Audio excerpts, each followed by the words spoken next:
விவாஸ் நான் உங்கள் வரலட்சுமி மணிகண்டன். விடாமுயற்சி வெற்றியின் ரகசியம் என்ற பதிவு என்னென்னா, பெண் பிள்ளைகள் பெற்றவர்களுக்கு இந்த பதிவு. அதாவது பொம்பளை பிள்ளையை பெற்றுட்டோம், நல்லா படிக்க வச்சோமா, சீக்கிரம் ஒரு நல்லவன் கையில் பிடிச்சி கொடுத்துட்டோமான்னு ஒருத்தவங்க நினைக்கிறாங்க. ஒரு சில வீட்டுகளில் 17 18 வயசுலேயே படித்து கூட முடிச்சிருக்காது, +2 கூட தாண்டியிருக்காது அந்த பொண்ணு.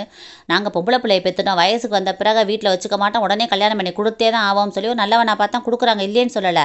ஆனால் அந்த பிள்ளைகள் போகிற இடத்துல எவ்வளோ பொருளாதார ரீதியாக கஷ்டப்படுறாங்கன்னு தெரியுமா உங்களுக்கு?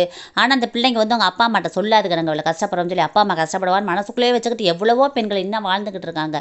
ஆனால் ஒரு சின்ன விஷயம், நமக்கு அந்த பொண்ணுக்கு ஒரு செலவுக்கு ஒரு பணம் வேணும்னா கூட கணவரை சார்ந்திருக்கணும், இல்லைன்னா மாமனார் மாமியார் அந்த வீட்டு பெரியவங்களை சார்ந்திருக்க வேண்டியதாக இருக்குது.